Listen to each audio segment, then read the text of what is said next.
we're going to cover all the biggest trends in mountain bike tech for 2025 and get our GMBN Tech crystal balls out to try and predict what's going to happen in 2026. Let's go. This is the second part of the best in mountain bike tech from 2025. In the first video, we did cover a big chunk of those tech releases so far this year. And we covered, well, belt drives. We covered gearboxes, we covered geometry, we covered size-specific geometry, we covered modular frame platforms, and then we had some standout bikes so far this year. So if you need to catch up on all of that, the link is going to be on screen right now. And now we're going to cover the second half of the year and, try and look into the future and try and predict what's going to happen in mountain bikes in 2026.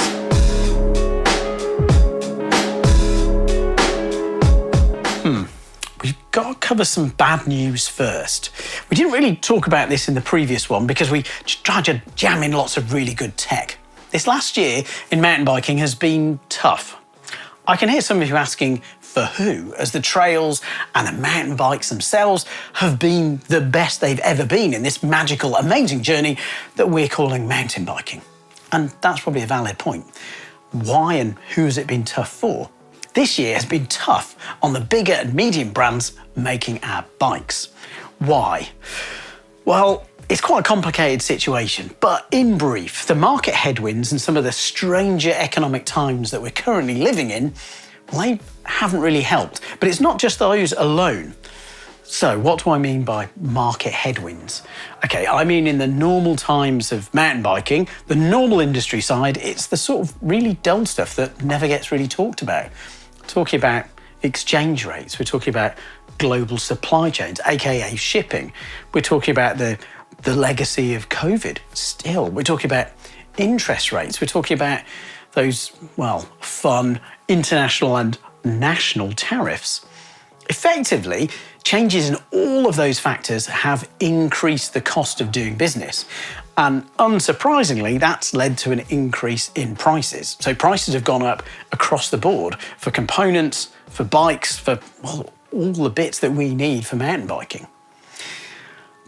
Long story short, there was also a reduction in demand right when the cost of borrowing was up. Right after COVID, it was, well, a perfect storm and not a good storm. Economists can describe this situation as when supply far exceeds demand, prices fall. That doesn't sound bad, but the aftermath of that is if you're a business that you've already planned your product ranges, you've already planned all your price points, and you've then got to change those price points because there's a slower market, well, it can create a really awkward situation for the business, and it takes some really hard maths to make it work. Makes it hard to add up. And I say add up, but quite a few brands, it literally didn't add up. And that's why we've seen even more brands drift away or, well, just go out of business, fold. Some are gone for good. Some, thankfully, are bouncing back under new ownership. New ones coming back or returning. Rocky Mountain, very storied Canadian brand. Kona, another storied Canadian brand. Revel bikes, they're coming back as well. We've also had Nuteproof are back, which is a good thing. Potentially, even YT are making a comeback. This is a brand that seemed to have a very, very public undoing, although it seems much more of a complex story than the other brands that we've discussed. And I say complex, and I mean it's one of those awkward stories where consumers aren't getting the bikes that they've paid for, they might not be getting their refunds, leaving riders, well, without warranties or the support that they need from their bike brand. And that's without talking about all the different people that are involved in not just YT, but all these different businesses that are going through struggles. And, well, also the racers as well, which have been left, well, high and dry. But there has been some nice side effects from this storm. Well, if you've been able to have the capital to invest as a consumer, you've been able to take advantage of some big, big discounts. And another upside of this sort of upheaval is that it's given a little bit more of an opening to some of the smaller brands to make progress and make some new innovative steps and some fresh tech. We'll dive into that a little bit later.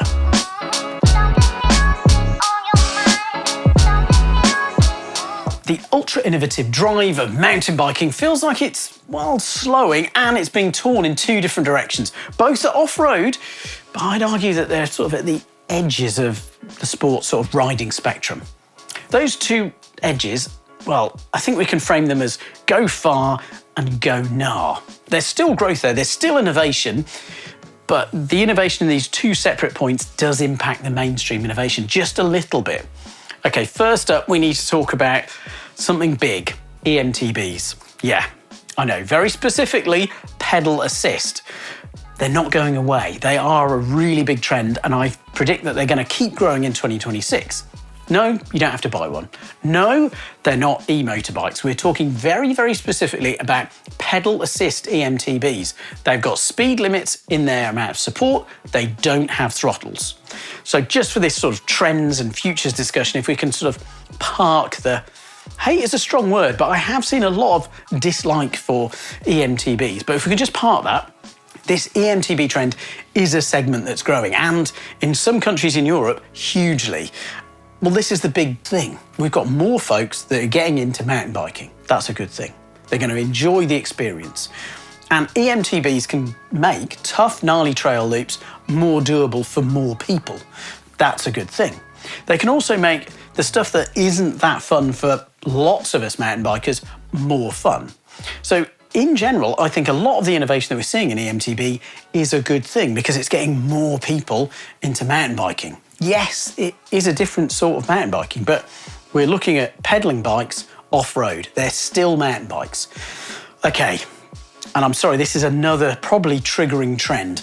This is at the other end of the spectrum of the nah versus far, and this is the sort of going far segment. Yeah, I'm talking about gravel bikes. Just bear with me. Some of the more mature viewers, like me, will have ridden much, much less capable mountain bikes in their early days. My first mountain bike, whilst it was cutting-edge mid-level bike in its day, had crummy cantilever brakes. It had really skinny tyres. It had really quite steep geometry, had a really long stem and a really narrow bar. And on paper, you'd be like, that's horrid, but I rode it everywhere and it was a hoot. It was really fun. Modern gravel bikes are often viewed in the same sort of retrospective, rose-tinted specs as these 90s mountain bikes. Because on mellower trails, they can be really fun. But here's the thing, they're pretty light. I'd say often lighter than those mid-90s mountain bikes. The geometry is much, much nicer than those old mountain bikes. The gears are much better. It's often one by, which is a hoot. The brakes are loads better. There's a huge array of improvements. Even the tyres are better than I had back in the day. So yes, gravel bikes aren't quite mountain bikes, but what they are can be really, really fun on mellower trails. And depending on where you live, if you haven't got access to a wonderful trail system right on your door and you need to load your bike onto the back of a car or onto a truck, having a gravel bike means that you can probably access some kind of tamer, mellower trails right from your front door. And having less of a bike can make more of these trails. So they might be a bit tame, they might be too dull to ride on a modern trail bike that's packed full of the enhancements that we've seen in tech over the years. But these new off-road rigs can be really fun on tamer trails. They can be fun. Okay, so mountain biking has always been segmented. We've not ever had just XC and downhill. It's always been lots of different segments. And now with the kind of two extremes of e-bikes pushing the longer travel and go nah stuff, and then gravel bikes pushing the other end of the off-road spectrum, it has made, an impact in regular mountain bikes. I feel like it's slowed a little bit of that development. There is still tech happening. Let's dive in. Okay, we've been talking about trends, and there's another trend which hopefully all of us can get behind, and that is the continued death of the weight weenie. I know you shouldn't really wish death upon anybody, it's a pretty grim thing, but if you're newer to mountain biking, you might also be wondering what I'm waffling about. There was a time when reviewers, riders, and thus the industry in general was obsessed with weight. It was the king or queen metric that bested all others. And that was actually problematic because it impacted the ride experience. We chased one metric and it meant that the overall ride experience wasn't as good. Thankfully, it really feels like that weight weenie era has gone. as I was saying, some of the weight weenie stuff, some of it wasn't that robust, so it might break earlier. Some of it was, well, either really harsh drive because frames and wheels were really stiff, or it was the opposite end and it was really flexible. But the key is that they weren't that fun to ride. Thankfully, we started to enjoy the whole ride. We weren't just focused in on what, well, just XC racers needed to, smash around slightly dull in their day cross-country courses. And I think that was the start of the death of this weight weenie cult. 29er wheels were a great test case. They were heavier than the 26-inch XC option at the time. Yeah, there's a brief segue where 275 650B came in because it was lighter than 29, so it was seen as a gateway drug and in between. But yeah, try and find a 650B XC race bike at a World Cup. I couldn't when I was there. And I think that's the thing. XC racers were die-hard on that they had to have the lightest thing. But then 29er came on and they realised that actually, in the kind of weight performance matrix, some things can actually weigh more, but the performance is better. And 29ers roll really nicely. Okay, they don't work in all applications.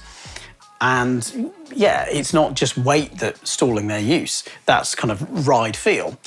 I think that the point I'm trying to make is that it's a good thing, that weight can matter on climbs and it still matters to the racers, but it doesn't matter as much as we used to think. And that's a really good thing because now we're thinking about how trail bikes and how cross-country bikes and how enduro bikes ride as a whole. And that means we've got a better biking experience.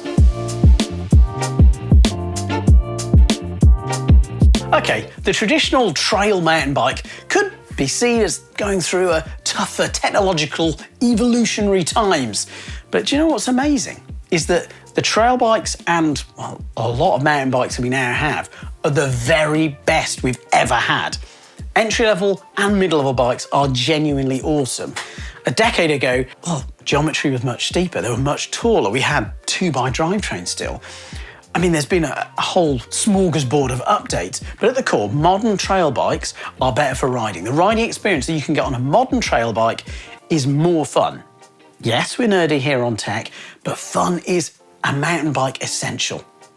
In our first Top Tech of 2025, we talked about the rapid rise of electronic shifting with the release of Shimano's XTRs, XT and Dior in the new wireless Di2 format. It meant that the Japanese giant is once again in line with its American rival SRAM. Yes, we've got to mention there are some other electronic brands out there too. Twelwe and Wheeltop, both potentially new on the radar for some. Both have had electronic offerings for quite a while. Twelwe's specifically looks really impressive. Let me know if you've tried them. But perhaps you're not very impressed by the electronic buzz. Potentially you're not that excited by having to faff with, well, changing batteries or checking that they're charged pre-ride. Never fear, we've still got tech news for you in the gearing perspective. SRAM released a pair of fresh mechanical group sets, the Eagle 70 and Eagle 90. SRAM's concept for these mechanical group sets was to deliver a similar experience and similar advantages to their new electronic stuff. So these new groups share the UDH mounting, they share similar robustness and size, and they share some of the rebuildability as well. So you can replace the cage, you can replace parts of the derailleur. And it kind of makes a more affordable package. And it's also cross-compatible with the cogs, chains and chainrings of the pricier electronic parts already out there. It's really nice to see a coherent model for the whole group set. It's also worth noting that good mechanical shifting hasn't been forgotten by Shimano in their latest technological leap to wireless shifting, because they've continued to develop cues, a range of gears and a range of different speeds. It's not new, but I think the other thing we need to talk about is link glide. We've talked about it before, but I think it's well worth talking about again because it's been designed from the very off just to last longer. It's designed to be more robust. So the cassette and the chain, Shimano say it should last 3 times as long. That in itself is really impressive. But hey, Let's say you're super harsh on kit, you're super harsh on all your drivetrain. Even if you only got twice as much out of it with Link Glide, well, you're going to get double the life. So yeah, that's a good thing. It's not all an evolution on electronics. There's other good stuff out there. But that leads to a good question. What drivetrain are you running now? What drivetrains that have come out this year are you tempted? Are you going to be trying electronic stuff in the future? Are you set on mechanical? Have you made the leap to the electronic beeps already? Let me know in the comments down below. Now we're going to talk about the bikes, but actually, before we do, if you haven't subscribed to the channel, please do. And if you're enjoying this video, give me the thumbs up. It makes a really big difference to, well, the content that we can create on here. And if you want to get involved in the debate, join me in the comments down below. Okay, we've talked about the state of play, and we've sort of said that, well, the industry is sort of calming or pausing, and there's been a lot of turbulence. But there's still innovation, and there's still some surprises out there. One of those surprises is Priority Bikes. It's a brand that you might not have heard of. They've been mountain bike adjacent for a little while. They're US based, and they focus solely on belt drive bikes. And they've done that for quite a long while. And they've got a great range of commuters and urban bikes and drop bar, even gravel bikes. And they've also had the kind of well-rounded hardtail, what they call the 600. And that's been available in a couple of different builds, from commuter to trail to bikepacking adventures. But from what they released just a few months ago, I really think that Priority should be on your radar as a brand to watch for the future. The bike that they released was the Vanth, and for me, it moved Priority fully into the mountain bike world. The Vanth ticks a lot of boxes, from those trailhead chats and those forum discussions where what the future of tech is going to look like. Why? Okay, let's explain. First, it is a longer travel trail bike. It's got a high pivot design. It's metal. Okay, the swing arm is carbon, but then think of the unsprung mass ratio. It's only going to be a good thing. It's also, and here's the crux of new tech, it's got a gearbox and it's got a Gates belt drive.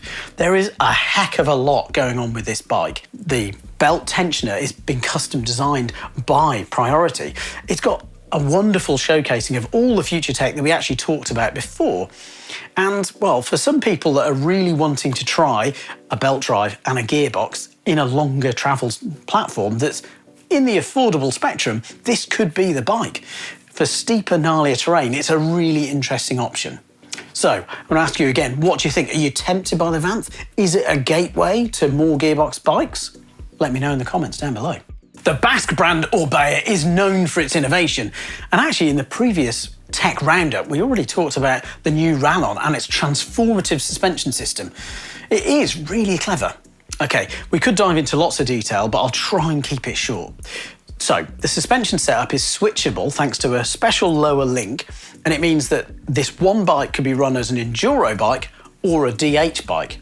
Oh, actually, I need to say World Cup winning DH bike, as it's now won at the very highest level of DH.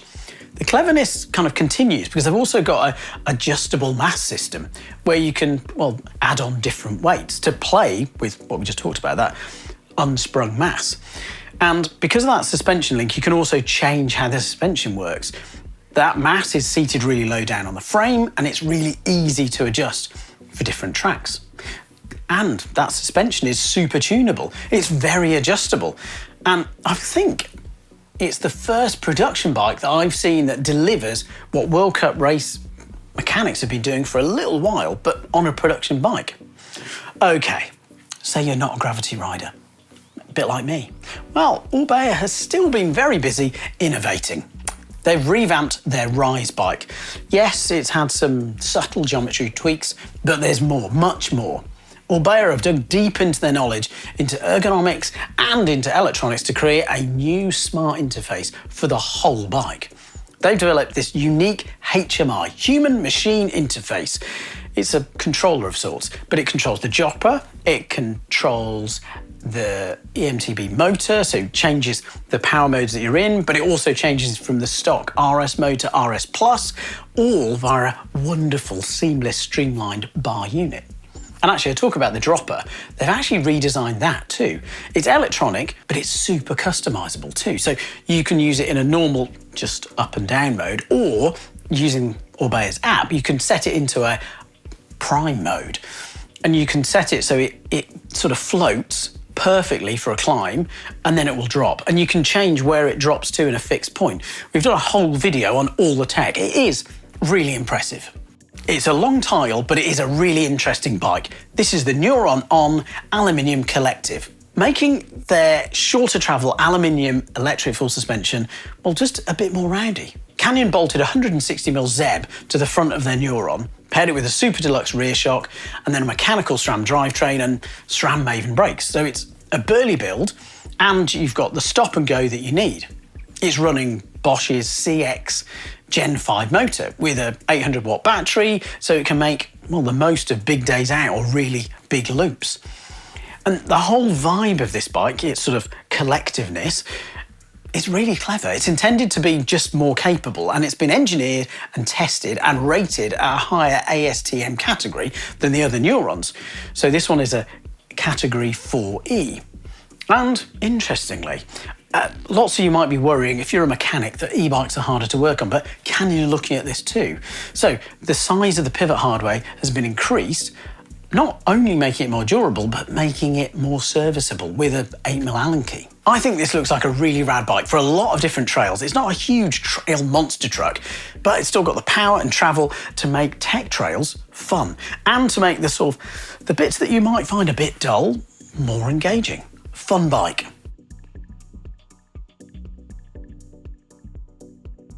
With all the changes that we've seen in the industry, I think one of the upsides is it's given an opportunity for some of the smaller, smart brands, those that have been able to move quickly and read the runes and the tea leaves of what's happening, to, well, move in and show some fresh innovation. So this isn't an exhaustive list, but it's just bike brands that I've seen will do something a little bit different, and I think that's important to flag. So first up is Starling. Whilst nearly all their bikes were sort of custom made in Bristol, they've now opened up a European constructor. So it means that they can pair their Taiwanese rear triangles, which they've done for a little while, with these European-made front triangles. And it just means that more folks can try and buy and ride this real steel feel of their elegant single pivot bike that do really have a cult following. Propane, okay, they're not as small as some of the other brands that we're going to mention, but I think the innovation here is really clever. So yes, they've got new bikes like the new Hugene as a trail bike, but the big thing for me is their configurator. So this is how you can buy your propane on their website. And they've got lots of stock builds, but you can change lots of the parts around, including, well, picking different paint options and different decal options. So it's almost like a custom bike. Another brand that has done something similar in terms of once making custom bikes and now moving to more mainstream is Sklar Bikes. Previously, they were just completely custom made by Adam Sklar, and they made some really delicious bikes. But now he's got some Taiwanese-made frames that offer, well, the wonderful ride that his bikes were known for, but at a lower price point, which is a good thing. Bikes like the Tall Tail and the PBJ seem to have grown a faithful following already. Do you like them? I mean, for me, the Tall Tail's curving top tube is, oh, wonderful. Wonderful arcing throwback to those original Excelsior or Schwinns that the Marin Mountain guys used. Forbidden. Yes, those high pivot wizards from Canada have been forging ahead with a unique suspension platform for a while, and they've had some pretty burly bikes. They've had the OG Druid, which was a shorter travel but, you know, hectic trail bike, and then they had their DH race bike, the Supernaut. But I think they've really made their impact on the market this year from Sea Otter, effectively. They had sort of like both edges of this new mountain bike, this new off-road world that we're talking about. So they've got the flat bar gravel bike called the Puritan. They've had a more kind of regular, shorter travel, hardcore hardtail with a 140mm fork. That was called the Heathen. And then there was the real headline grabbing bike, the Avanox-equipped Druid Light and Druid Core. So they still had all the tech that they're known for, so high pivot, carbon, just lots of clever features. I think it's a bike brand that shows where the innovation is starting to happen in this ATB flat bar gravel space, and then, yeah, EMTBs. Uno, another brand that used the highly regarded Avanox motor with their Myth bike. I've not heard any rumours of them creating gravel bikes, but what I have heard is that Caesar, the founder, is closing in fast on clocking 10,000 kilometres in just 1 year on his personal Myth. EMTB or not, that's serious mileage. So, from top-tier EMTBs and other high-tech bikes, we can switch to the entry point, which I feel is a really important space too. Why? Well, because we need to get more people riding mountain bikes. Mountain biking can be a really fun thing. And if the entry point of price is holding them back, well, some of these bikes are going to be important. State bicycles, once known solely for their low-rent single-speed and fixed-gear bikes, are now spreading their wings, or should that be wheels, into mountain bikes. And with that, they've got some awesome value offerings. They've got the 4130 Trail, a hardtail. It's a great example of how far entry-level bikes have come. $1,500, you've got good geometry, you've got a really smart spec, and, well, it should result in a really nice riding bike. And I say $1,500 US, but I've seen pricing much lower than that with the seasonal discounts, let's say. Okay, we talked about this in the earlier tech show, all about the trends from 2025 and into 26, and now we're that bit closer to 26. We still haven't seen any, but 32ers. I think they're going to happen in 26. Will they be the mountain bike landscape changing wheel like 29ers were, where it's hard to hunt down a non-29er? That is a great question. I mean, do you remember, though, that 29ers actually took a really long time to grow from those first little steps? Was it Bruce Gordon? Was it Wes Williams to Gary Fisher? Actually, famously, those Fisher bikes were really slow movers originally, but then over time, as more riders actually rode them, well, the benefits and the characters of those bigger wheels became clearer. So, can I predict that a 32er will win an XC race? Maybe all the XC races, maybe even get the downhill races wondering about bigger wheels? I'm not sure, to be honest. I feel that they probably will be raced next year. Will they win? I really don't know. There's so many unknowns about 32ers. It is making things interesting again. But I think the key is, I don't think it's going to be a wholesale takeover like 29ers have become. Okay, I think this one might be more controversial than 32ers, or potentially EMTB. So just brace yourself. And if you're really upset or triggered by it, I'm sorry. All I want is more people riding off-road. I'm coming from a good place, okay? So I feel like it's time we brought back a classic name. I think it's time for ATB's all-terrain bikes to make a comeback. Okay, history buffs, this was an early sort of like also-run name for what we now call mountain biking. Actually, in France, MTB is VVT, which is like Vélo Tout Terrain, which is almost same. What am I talking about? Okay, I think as you'll have seen, we're chatting about gravel. I think that gravel is going to continue to rise. And I've already mentioned that I think it's a good thing because it's more folks that are heading off-road on bikes, and that's a good thing. But there's a big sort of flag that I need to wave. And that's what I call gravel and what the UCI call, and some other people call gravel. I don't think that's right. It's not my gravel. And I don't think it should be your gravel either. Lots of the UCI race gravel bikes are just, well, chubby road bikes. Maybe it's Road Plus. But these bikes have got under 35mm tyres and they've got really slick, racy tyres. To me, that version of gravel is just, well, oversized road. If you like that oversized road, that sort of like chubby road, Road Plus, all road, whatever you call it, and you enjoy it, good. But for me, gravel can be much, much more, and should be. I think it's time that we mountain bikers reclaim the gravel bike. I mean, it's sort of the bike that started this whole mountain biking thing off. And I've kind of just had enough of just roadies stealing stuff that we've got and make it worse. Like, well, disc brakes, they've kind of borrowed that. Tubeless, that's ours. Loads of tech they've nicked, and they've done that with gravel bikes. I think it's time to return the gravel bike back to its sort of, well, proper original mountain bike mantra, which is away from cars, away from cops, and away from concrete, riding off-road and having fun, not about racing. And we can do it. Loads of good modern gravel bikes ride really well, and you can fit in proper fat tyres in there. My propane Terrell, for example, has got space for a 2.25, and I ride it with a 2.5 tyre as well. In the back, I can put a 2-inch, and it is a hoot off-road. Bigger tyres mean that you can tackle more fun stuff on the trail, but I don't think it's the tyres that limit some gravel bikes at the moment. I mean, it's not the tyres, we've talked about those, it's not the wheels, it's not the geometry.